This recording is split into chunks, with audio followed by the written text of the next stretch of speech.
Une semaine sans vidéo YouTube, je vous promets, c'est pas pour rien. Je vous ai manqué, je sais.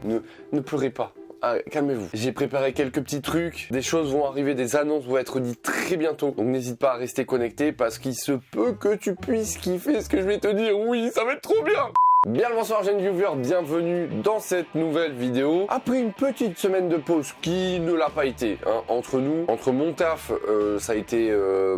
Voilà, entre les préparations que je fais pour de futures vidéos, de futurs projets dont je te parlerai très bientôt, n'hésite pas à rester connecté comme je t'ai dit dans l'intro. Et en plus, tous les à côté, la vie de famille, tout ça, je t'avoue que là, j'ai plus de fatigue qu'autre chose. Et tu vois, j'ai même du mal à articuler, donc... Bien, aujourd'hui, c'est une vidéo assez simple, assez sympa. J'avais pas envie de me prendre la tête et en même temps, je trouvais le sujet assez intéressant. Je me suis rendu compte que sur ma chaîne, je ne parlais pas beaucoup d'animés ou je ne parlais pas assez d'animés. Ça, c'est comme tu vois, c'est ton point de vue. Et du coup, je me suis dit, ça serait peut-être pas mal de faire un petit top 10 des animés que je kiffe. Alors, comme vous le savez, j'en regarde pas énormément. Moi, je suis plus consommateur de livres. Mais voilà, je me suis dit, ça pourrait être sympa de vous partager ça, de vous donner les animés qui m'ont marqué, mes animés préférés que j'ai kiffé. Et puis voilà, tout simplement. Alors, bien sûr, je tiens à préciser, parce que maintenant il faut le faire, parce qu'il y a encore 3 zigotos là qui vont prendre ça au pied de la lettre. Ce top est totalement subjectif, ça ne concerne que moi. On ne va pas parler de manga papier, mais d'animé. Et bien évidemment, ne prends pas la rage si ton animé préféré n'est pas à la place où tu voudrais. Jean-Kevin du 77, tu lâches ton petit clavier, ta petite souris, tu arrêtes de mettre ton commentaire de merde, ok ? Avant de commencer cette vidéo, je vais faire mon petit youtubeur cancer, hein, parce que au bout d'un moment, faut avancer, faut faire évoluer les choses. Donc n'hésite pas à t'abonner, à activer la cloche et à activer toutes les notifications. Ça te préviendra quand je sors mes vidéos. C'est pas grand chose pour vous, mais moi ça m'aide beaucoup. Si jamais ce concept vous plaît et que je vous fasse le même, mais en manga papier, n'hésitez pas à exploser la barre des pouces bleus. Je mets pas de trucs, de limite, parce que en vrai de vrai, je sais même pas combien de pouces bleus j'ai en moyenne sur mes vidéos. Allez-y, faites votre max, mettez tous un pouce bleu, genre on est 12 000 sur cette chaîne, donc mettez 12 000. D'ailleurs en parlant de ça, merci pour les 12 000, hein, c'est... Donc n'hésitez pas à mettre votre pouce bleu, à vous abonner, tu connais la musique. Et on part pour la vidéo, c'est parti.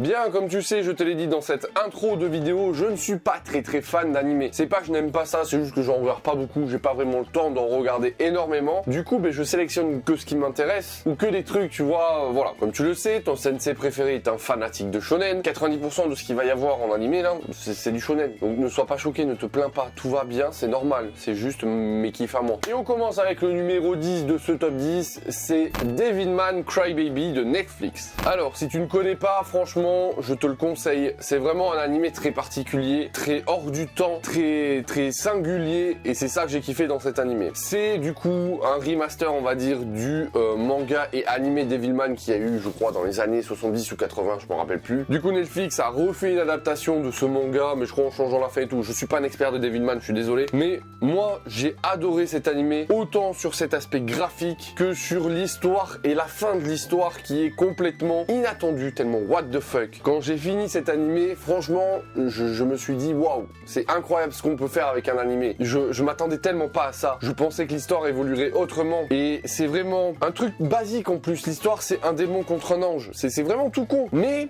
on se rend compte que l'habit ne fait pas le moine, qu'il y a plein de choses qui rentrent en compte, que bon, enfin bref, cet animé est trop bien. Je te le conseille, c'est sur Netflix. Généralement, 90% des Français maintenant ont Netflix, donc je pense que tu peux aller le voir. En plus, il y a très peu d'épisodes. Par contre, je tiens à prévenir, l'animé a un style graphique très particulier. Hein. C'est pas le plus beau du monde, c'est pas le plus moche du monde, très particulier. Allez, on passe au numéro 9 de ce top, et franchement, au début, j'y croyais pas trop. J'ai décidé de commencer cet animé parce que, justement, j'avais reçu une figurine dans un unboxing. Si vous me suivez éperdument, efficacement et fidèlement sur cette chaîne YouTube, vous voyez de quoi je parle. Et j'ai été curieux et je suis allé voir et j'ai grave kiffé. C'est moi quand je me réincarne en slime. Alors là, je sais, les fans ils vont être contents parce que on n'en parle pas beaucoup sur YouTube et tout ça de cet animé, mais j'ai grave kiffé moi quand je me réincarne en slime. Alors, il faut savoir de base le isekai, j'en suis pas du tout fan. C'est vraiment un truc qui je trouve c'est trop redondant. Bon bref, le seul isekai que j'ai très bien aimé c'est SAO, mais il ne fait pas partie de ce top, je te le dis tout de suite. Mais moi, quand je me réincarne en slime, j'ai l'impression qu'il y a un petit truc en plus. Il y a ce quelque chose qui fait que tu t'attaches à cet animé. Il y a ce truc qui fait que, eh bien, c'est cool. Voilà, eh bien,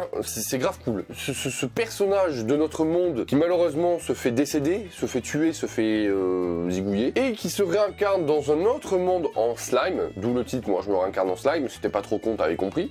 Et au fur et à mesure de ces aventures, de ces péripéties, il constitue un village, une ville, un pays. Le mec est un précurseur d'un monde, c'est grave bien, moi j'ai kiffé. Et puis le coup, tous les pouvoirs qui sont associés au slime, tous ces trucs-là, qui a fait que, quand il y a eu le transfert d'un monde à l'autre, il est devenu ce qu'il est devenu. Je veux pas trop spoiler, donc j'essaie d'éviter des spoils au maximum. Franchement, j'ai grave kiffé. Et je vais vous dire, j'ai tellement kiffé cet animé que je compte me l'acheter en manga.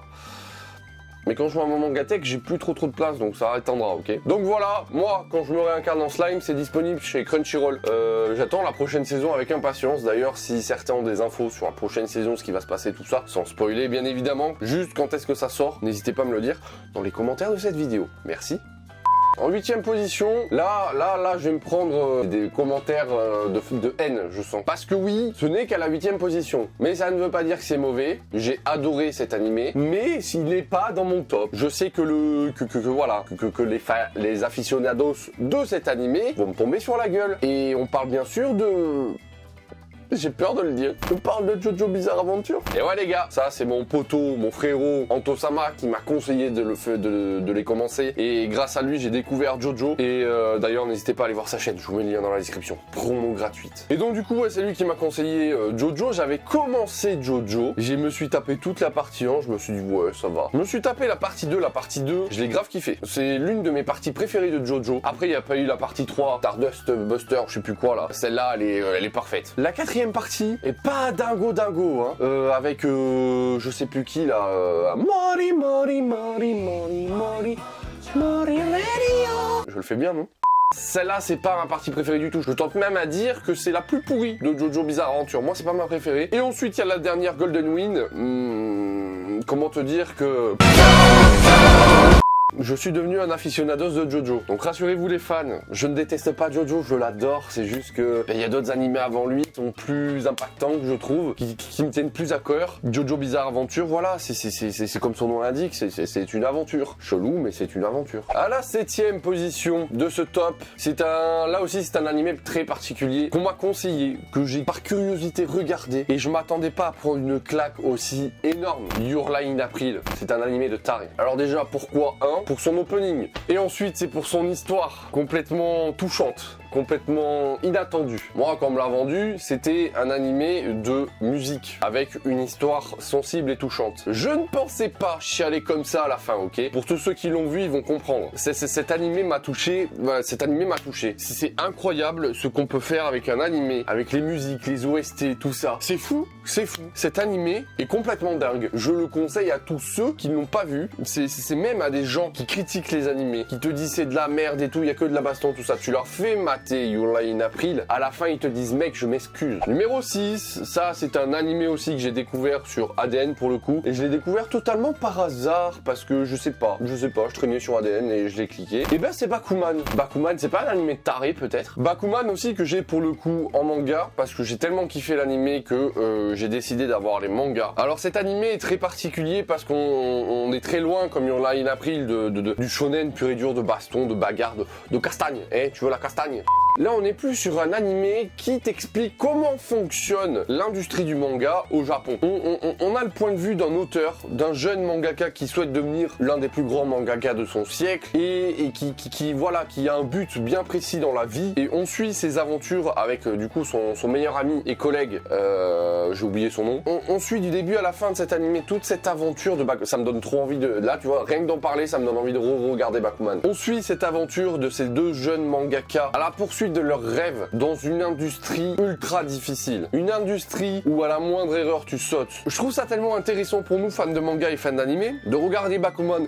Comme ça tu comprends un petit peu comment ça fonctionne, pourquoi certains mangas s'arrêtent prématurément, pourquoi d'autres durent tellement longtemps, la charge de travail énorme que c'est d'être mangaka. Enfin voilà, il y a tous ces aspects là du métier, j'ai envie de dire, de mangaka et du métier de l'édition qui font que je trouve c'est ultra intéressant parce que tout est fait pour que tu kiffes cet animé. Donc c'est pareil, si tu ne connais pas Bakuman, c'est sur ADN. Je te le conseille, c'est un très très bon animé et au passage c'est un très très bon manga aussi. Bien, 5ème position, on arrive dans le top 5. Et là aussi c'est pareil, c'est un animé que j'en entendais rien du tout. J'ai piqué de curiosité, je suis allé le voir et waouh, je ne pensais pas kiffer autant. C'est un manga de sport. je vous en ai déjà parlé très souvent, c'est Haikyuu, ma gueule. Un manga de volleyball, ok? De volleyball, le sport que personne ne prête attention. Tu faisais du volleyball au collège, tu détestais ça, on est d'accord? Et ben là, tu kiffes. Haikyuu est le meilleur shonen de sport pour moi à l'heure actuelle que j'ai lu et vu. Voilà, il n'y a pas à tergiverser. C'est le deuxième meilleur parce qu'il y a Slam Dunk avant, mais pour moi, c'est le meilleur shonen, voilà, animé shonen de ces dernières années, même si, voilà, moi je suis un aficionado, je suis un enfant de Kuroko no Basket, ok? J'ai découvert Kuroko quand ça a été diffusé, tout ça, machin. Kuroko fait partie de ma jeunesse, fait partie de mon petit cœur. Mais Haikyuu, c'est vrai qu'il y a tout ce côté shonen qu'a Kuroko, sans ce côté fantasy qu'a Kuroko. On est très très proche de la réalité, mais les personnages sont tellement attachants, il y a l'esprit d'équipe, il y a tout ce truc, il y a une construction de team qui fait que tu suis Haikyuu du début à la fin, et même les matchs de volley sont tellement bien fait en animé que c'est incroyable. Les actions, les OST,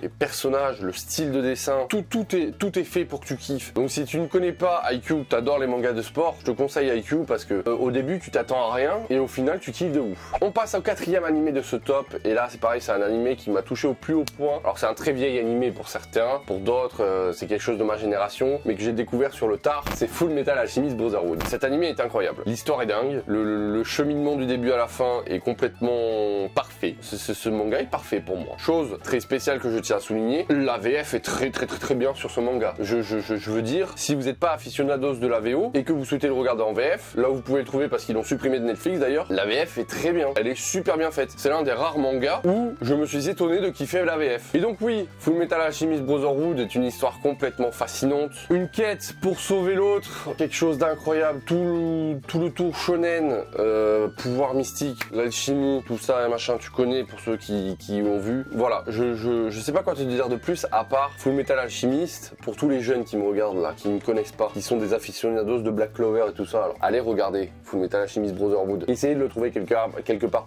sur l'internet du web. Allez le regarder ou lisez-le, achetez. Regardez, vous avez le pass culture, normalement les enfants de 18 ans là. Achetez ça là. On arrive dans le top 3 et bon là le top 3 c'est des classicos du shonen pur hein, parce que voilà moi tu me connais, shonen et moi ça fait 1. Et donc le top 3 de ce top 10 de mes animés que j'ai kiffé, c'est bien évidemment One Piece. Alors pourquoi One Piece? Eh bien parce que figure-toi que j'ai découvert One Piece par l'animé et non le manga. Au début j'étais un gars qui ne voulait pas entendre parler de One Piece, ok? Ça s'arrête là. J'étais le genre de mec qui critiquait One Piece parce que c'était beaucoup trop long, parce que c'était sans intérêt, blablabla, il y avait trop de hype, etc. Et j'avais tort. Donc j'ai commencé One Piece à une période de ma vie où j'avais rien d'autre à faire. Quand j'ai commencé One Piece, l'animé était à l'arc des hommes poissons. Donc déjà, il y avait quand même la première grande partie. 3 mois et demi, ça m'a pris pour regarder tout One Piece, en sachant que j'ai sauté les hors-séries. Hein. C'était une période de ma vie où j'étais au chômage, les gars, ok?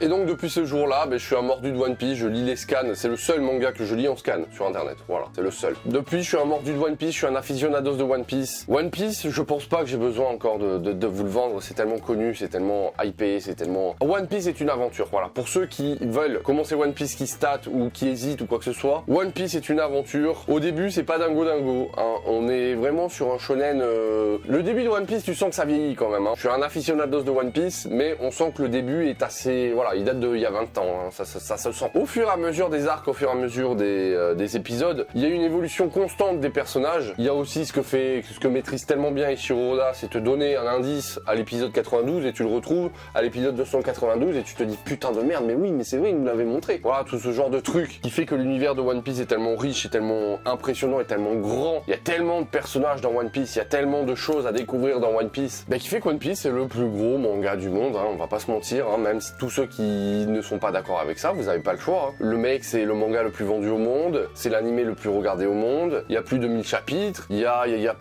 bientôt plus de 1000 épisodes aussi, donc...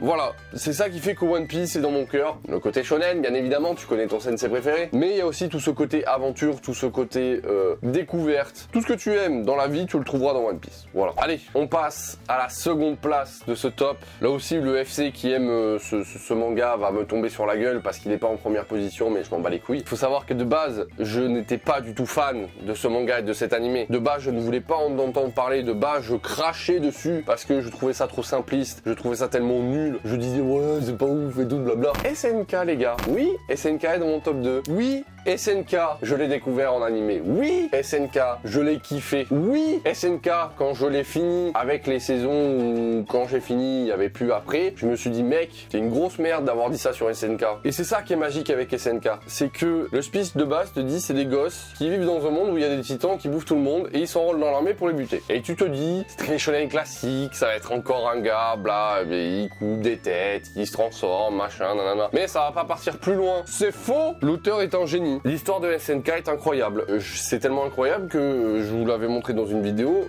j'ai l'édition colossale. Je l'ai pas tout en entier, mais j'ai au moins les derniers tomes pour me tenir au courant de ce qui se passe. Je comprends toute cette hype, je comprends tous ces fans, je comprends tous ces trucs. Et en plus, le pire, c'est que c'est un manga qui n'a pas de film. C'est un animé qui n'a pas fait de promo, tu vois, comme My Hero Academia ou tout ça, où t'as des films, t'as des OAV, tu vois, des trucs comme ça. SNK est incroyable. Voilà, c'est tout ce que j'ai à dire. Bien, et la première position de ce top. Par qui est-il détenu? Tu te poses la question, tu crois savoir la réponse, mais ce n'est pas vrai. Si tu veux la réponse, n'hésite pas à t'abonner, activer la cloche et mettre le pouce bleu. Oui, je force dans cette vidéo, j'en ai rien à foutre. Et donc la première position de ce top, si tu connais bien ton sensei préféré, tu vas répondre c'est Naruto. Pas du tout. La première position de ce top 10 des animés préférés de Jérémy Sensei, si t'es pas d'accord c'est pas grave parce que de toute façon c'est ma liste donc ta gueule. Eh bien il est là parce que j'ai vu le film récemment et le film m'a mis une claque internationale malgré que j'avais lu les mangas, malgré que je savais déjà ce qui allait se passer. Et je pense que là, ça y est, j'ai lâché le gros indice donc tu te doutes de quoi je parle. Eh bien c'est Kimetsu no Yaiba, Demon Slayer. Pourquoi Demon Slayer? Parce que je l'ai découvert au tout premier épisode quand c'est sorti sur Wakanim. Parce que je suis l'un des premiers à dire que ça allait être un manga incroyable. Parce que l'animation est complètement dingue. Parce que les OST sont complètement dingues. Parce que l'opening est incroyable. Parce que ce film incroyable qui est actuellement au cinéma que je vous conseille d'aller voir si vous avez kiffé la série. Parce que tous les éléments que je t'ai précédemment dit, eh bien ça en fait un top 1. Voilà mes amis, c'était mon petit top 10 des animés préférés de Jérémy Sensei. J'espère qu'il vous aura plu cette petite vidéo tranquillou. Comme je l'ai dit au début, je parle pas beaucoup d'animés sur cette chaîne, donc j'avais envie de faire une vidéo dessus. Je savais pas trop quoi aborder comme sujet, donc je me suis dit parler de mes animés préférés. Je vous parle de mes lectures préférées, alors autant vous parler de mes animés préférés. N'hésitez pas à me dire dans les commentaires et à vous manifester avec le pouce bleu si jamais vous voulez que je fasse le même top, mais avec les mangas papier. Le top 10 de mes mangas préférés par exemple. Ça je l'avais déjà fait il y a fort longtemps au début de la chaîne, donc si jamais ça vous intéresse, n'hésitez pas à me le dire dans les commentaires. Comme je vous l'ai dit déjà 2 fois dans cette vidéo, n'hésitez pas à vous abonner, activer la cloche et mettre le petit pouce bleu. En attendant, je vous dis à très bientôt pour de prochaines vidéos. C'était Jérémy Sensei. Bisous.